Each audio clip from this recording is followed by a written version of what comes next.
Radio Rahim with BoMac, sitting here observing all the fighters in the gym, as I always see you doing. You don't even seem to favor one or the other.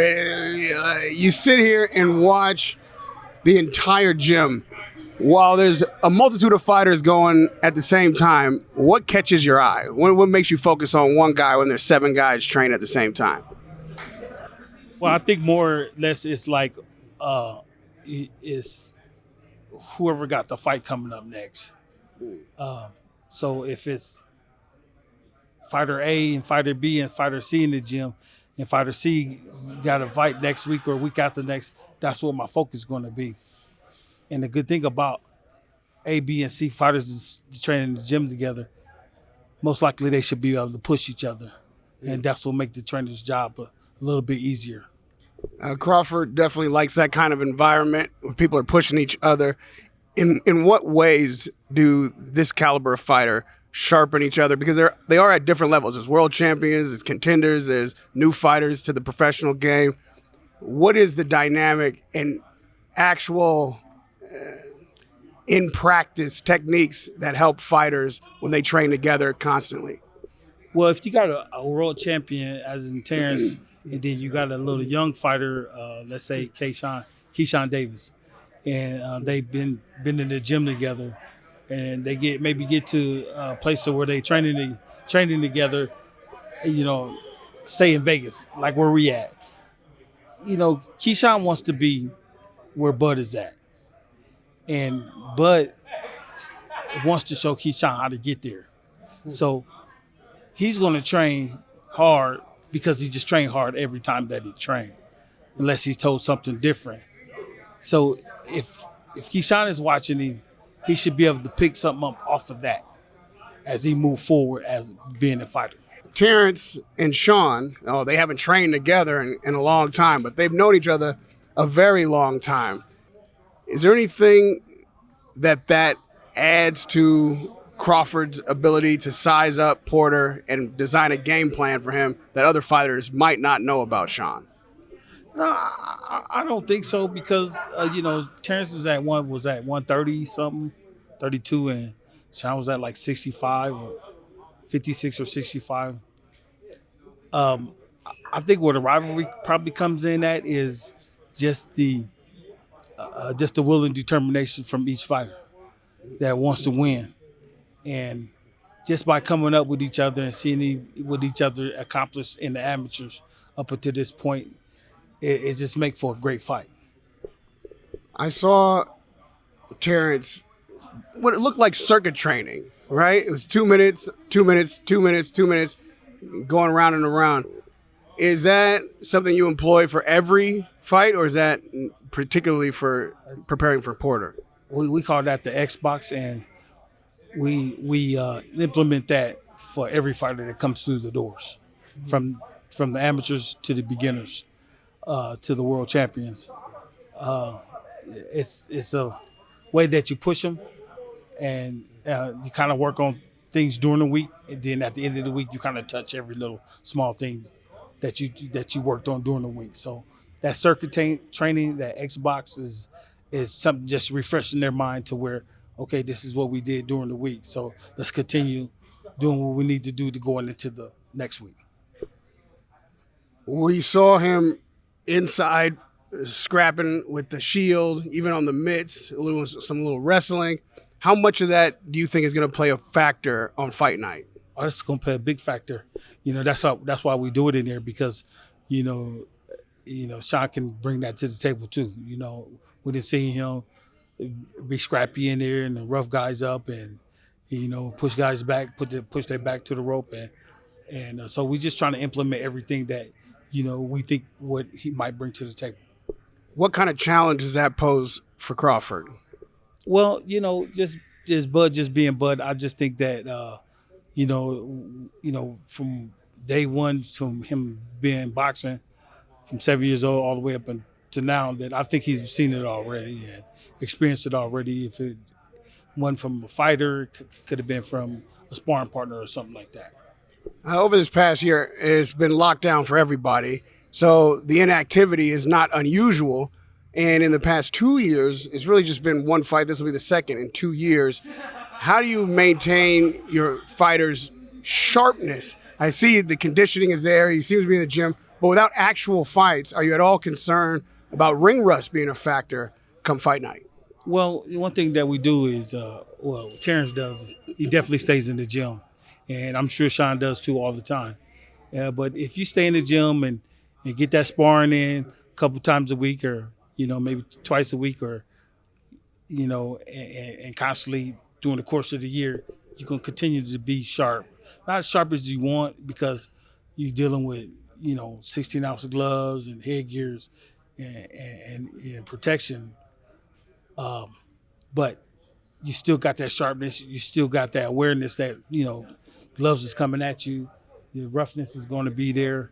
So that help us during the course of the year when we're not fighting. I'd say this is one of the most anticipated fights for Terence Crawford. Maybe Amir Khan is up there with that. But this one, people are saying, well, this is a chance for him to prove that he can beat real quality fighters. Do you think that's a fair statement on the one hand? And then how frustrating is it that you can't get the fights on a consistent basis with the names that people want to see to demonstrate and prove the talent that you believe Terence Crawford has?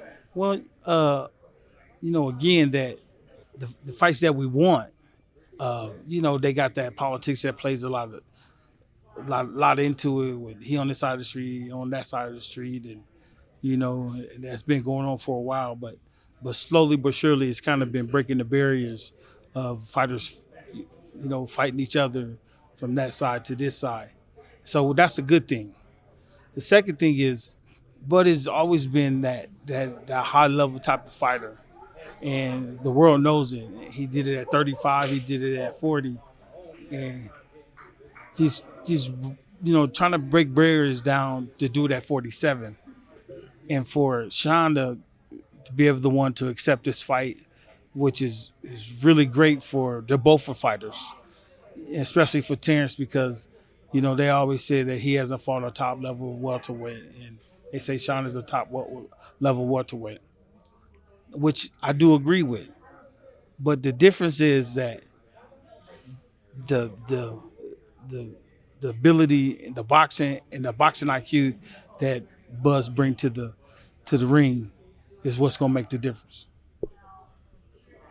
Being a trainer, you have a unique perspective on what fights are good for your fighter. There's a road to, I guess, pound for pound for everybody if they can select the right fights, the right times to demonstrate what they have to do with the best in the division. What's the road to pound for pound number one for Terence Crawford, in your opinion? I believe it starts right here. He's already on the pound for pound list number. Some say one, some say two, some say three, whatever the case got to be. But for him to fight Shawn Porter and solidify this win and then move on and want to challenge somebody else that's come from a top welterweight, I think that will make him a pound for pound best fighter, number one. Who is the greatest challenge for Crawford out there right now?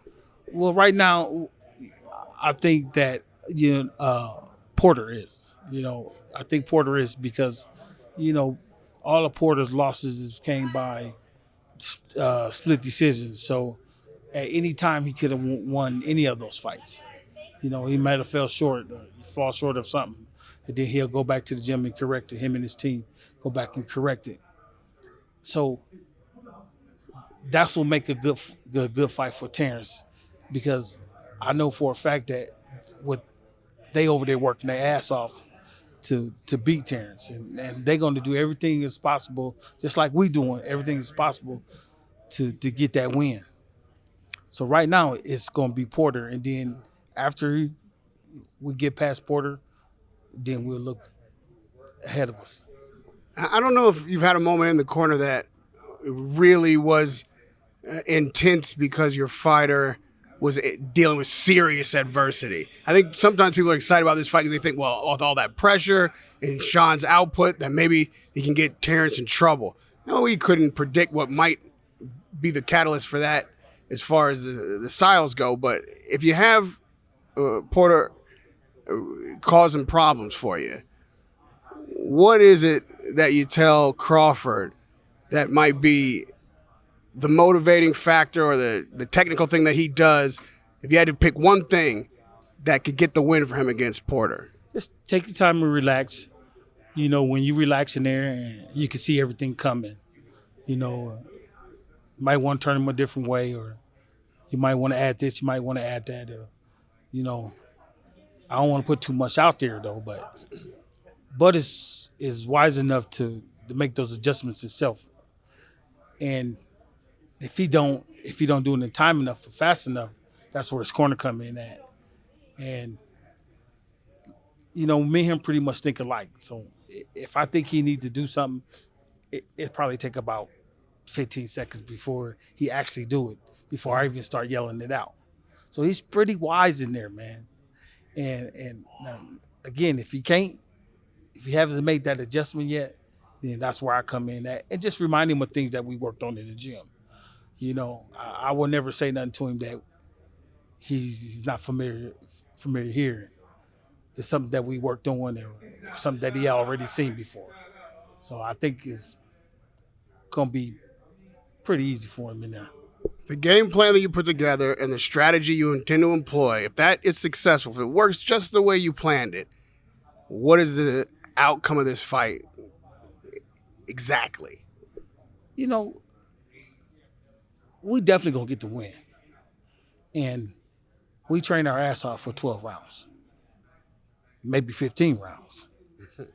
But if the stoppage is there, we're gonna be in shape to get it. Simple as that. When do you think that stoppage would come about if this thing executes perfectly? Just him in there doing his job, you know, doing what he needs to do to slow Shawn down and capitalize on what he needs to capitalize on. Give me a round. You know, I'm not gonna put no predictions out there, nothing like that, but just watch our work, man. Watch our work. Now let me flip it. If what Porter is working on it works, not that he'll win the fight, but if it works, what do you think would be the difficulty that Porter presents? Like, as a trainer, you know, you have to think like, well, if I had that guy, what would I do against my guy? Is there anything that you think Porter does that could give Crawford real trouble? Just his will, man. I think just his will, and with his will and his determination, it can come from all varies of things that he does in there really, really good. Pressure, boxing, you know, his movement, all of that. All of that he does really, really, really well. So with his will and determination, and you mix all those up in one, it's going to make it hard for any fighter. Well, it's going to be hard in the ring, but it's going to be hard to miss outside the ring. This is a tremendous fight. I don't think anybody could say different about it. I'm looking forward to it. Can't wait to see you back in the corner working with Terence Crawford. Radio Rahim with BoMac.